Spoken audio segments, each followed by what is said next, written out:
Ladies and gentlemen, this is so weird. Let's switch. Today, we are going to be touching on the worst ballet technique corrections that we've ever heard. Now, before you go like, whoa, what's all this controversy? Whoa, where's that come from? This is not controversy. There are some really popular phrases or corrections that are used in the ballet sphere, really universally accepted and used across schools and teachers and students and all that. Yes. However, Jordan and I were just thinking about some of these corrections the other day, and when you think about it, it doesn't make as much sense as it does when you first hear it. Exactly. So we decided to come on here and discuss those particular corrections, see what y'all think, maybe shed some light on the topic, and maybe come up with some more effective alternatives to these corrections. So if this is the kind of thing you're into, buckle up. It's going to be a wild ride. Without further ado, Let's let's roll into the top 5 worst pieces of ballet advice that we have ever received. Number 1, put your toe in front of your nose. Okay, yeah, this one's this is not dumb. It's really just funny because we're extremely pedantic, and this could be misconstrued in a variety of different ways. When a teacher says to a student to put your toe in front of your nose, they're trying to tell you that when your foot is devant or to the front, to not let the leg be off to the side or over crossed across the body in any way. It just has to be directly in front of the midline of the body. This is a really great correction. It's kind of a visual reference. Your nose, it all lines up. It makes sense. However, in classical ballet, there's a lot of times, actually probably more often than not, your head is not directly front. Instead, it is turned to the side in any capacity. And you can see how this would easily be misconstrued. Because students, especially young kids, are extremely literal about what you said. And so if their head is turned to the side and the teacher, out of habit, just says, put your toe in front of your nose, meaning put your toe in line with the middle of your body, some kids will just take their toe and put it, my toe is in front of my nose. So that's when I learned that the nose is not a constant or reliable reference point of where front should be.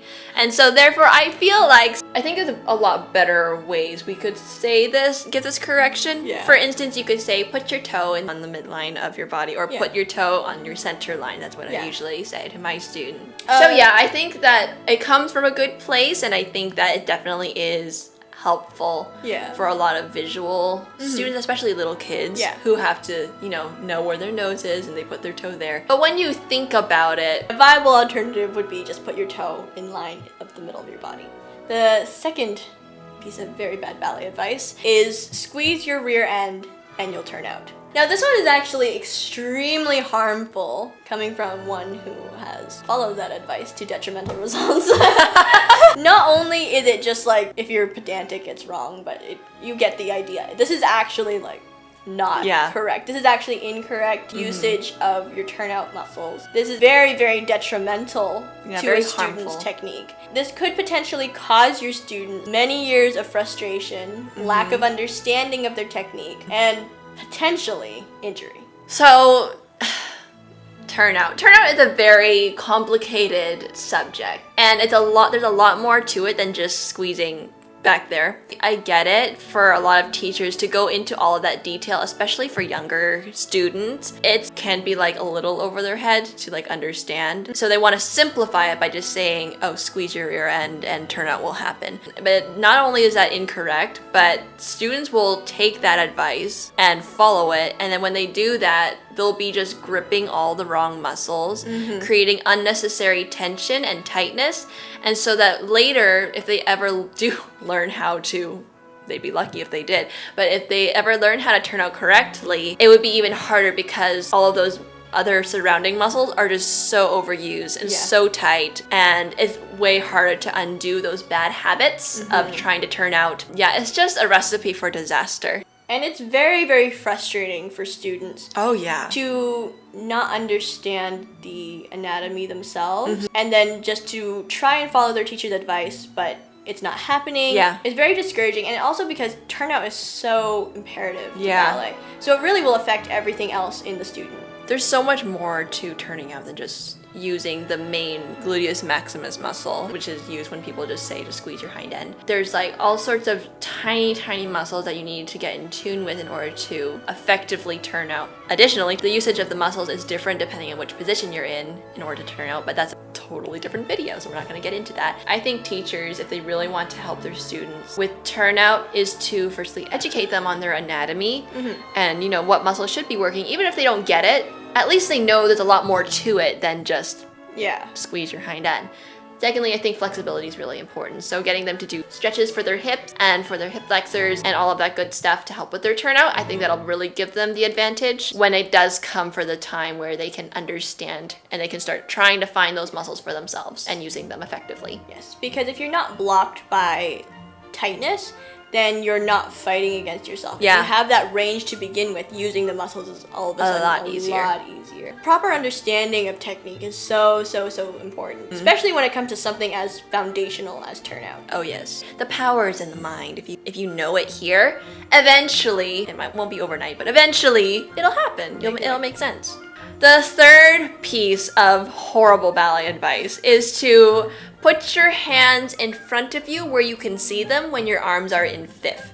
This comes from a good place though, because most teachers say they want their hands more forward, because this makes it easier for the kids to keep their ribs closed and keep their spine in a neutral position, because the moment the arms go more backwards, there is a tendency to let the ribs open, sway the back, and all of that bad stuff that's just not good for anybody. So that's why they give that advice. Although, one might argue, telling your student that you should be able to see your hands when they're in fifth, it's almost too general. Yeah, because absolutely. Depending on where your chin is, right, you're gonna have a different degree of peripheral vision. Also, balance-wise, it is very hard to balance if your hands are so far forward. And also, if you look at a lot of professional dancers, I don't think I've ever seen a professional dancer with their arms way far in front of them in fifth position.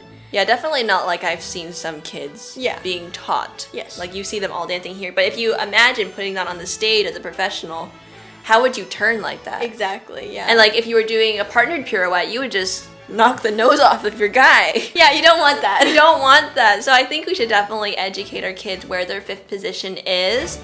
Give them a secure reference point of where the arms are supposed to be, not just by cross-checking with your eyes. For all of our teachers who are afraid, like, oh no, my kids are gonna start opening their ribs and stuff, I would focus on shoulder mobility. That's a very important place to start. And then also core work. Your kids should be doing planks, crunches, all of that jazz, so that they can keep their ribs in, keep their spine nice and straight, and also keep the arms in a correct fifth position. I think that's a much more effective way of training the fifth position, but we just gotta give the kids the right tools to be able to do what they need to do. Moving right along, we are at our fourth not so great ballet advice. And this one is when you're in écarté position. The common phrase is look at your forearm or look at your elbow. Look at your elbow is wrong. Look at your forearm it works because that's definitely the direction you should be looking at. But the problem with this, telling your students to look at their arm or their elbow is just wrong. That's not where you should not be looking here.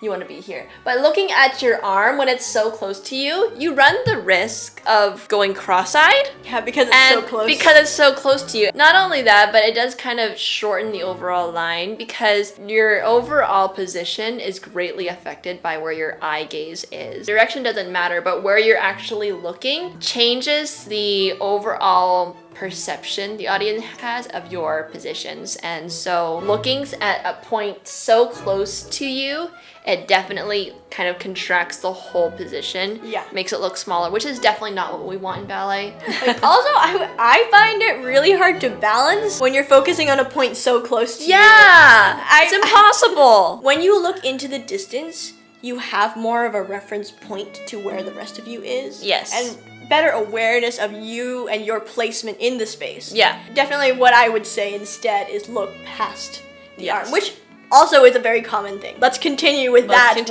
one. And not look at your arm. Let's continue with the look past your arm, far into the distance. That way you have that expansive, beautiful écarté line. Or really any time you're looking up past fifth position, you really want to have a far away gaze. The fifth and final bad ballet advice for the day that we're going to be talking about is just pull up. Oh, we've said this to each other too. We've received this correction, we've given this correction, and we realized after saying it and saying it and saying it and not seeing the results that we want to see out of it, that it's not actually the best way to give this correction. I think this is one of the most common corrections that you will hear in a ballet class. Yeah. You just hear it all the time. Pull up, pull up, pull up, pull up, pull up. My issue with pull up, it's a very valid correction. Yeah. And we should definitely focus on pulling up.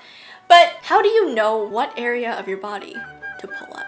Do you That's the problem. pull up from here, like lift your chest? Does that mean to Straighten up your pelvis, or like sit up on your hip, pull out of your hyperextension, straighten your knee? What does it mean? Comment below what pull up means to you, but that's the problem it's with very this correction. It's very broad. Very vague. When a teacher says pull up, usually what they're trying to say is lengthen or straighten up.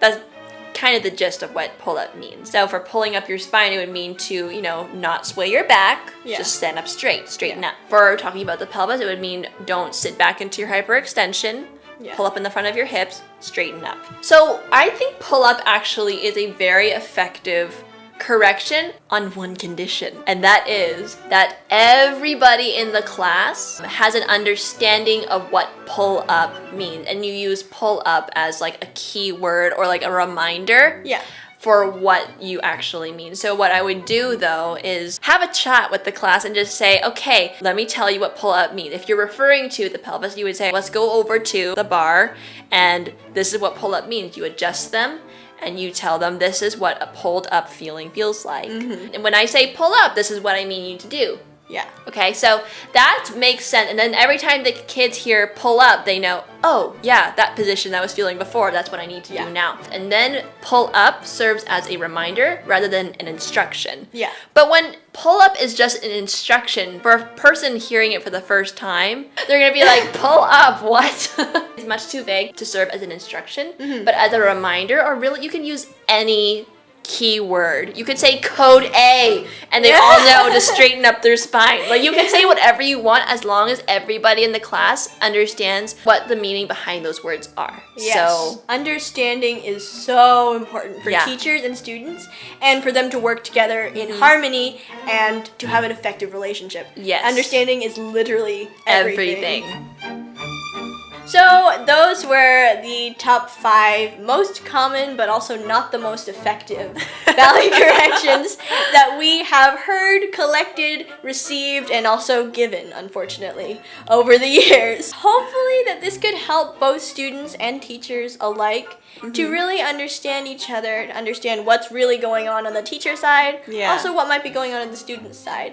If we can help teachers and students to work together, to understand each other, to respect each other in that way, knowing that we're both trying to make this work. I think the future of ballet will be looking very, very bright for the next generation. And so we really hope that this video could serve a small purpose, just a drop in the bucket. Students, if your teachers had said these things, they're not trying to steer you wrong. It's up to us as students to try and understand the meaning behind what they're saying. And remember that if you are ever confused what a teacher actually means by saying a certain thing, just raise your hand and ask. Teachers love being asked questions, and that is the most effective way to get that proper communication going so that you can learn better and improve faster. And as teachers, it's also really important to be able to articulate different corrections in a way that's going to connect with the students. So it is a very big responsibility. It's a big job. So teachers out there, students out there, we love you. You got this. You can do it. You can do it. We are believing in you. We're rooting for you. If you guys have any bad ballet advice, or at least subpar,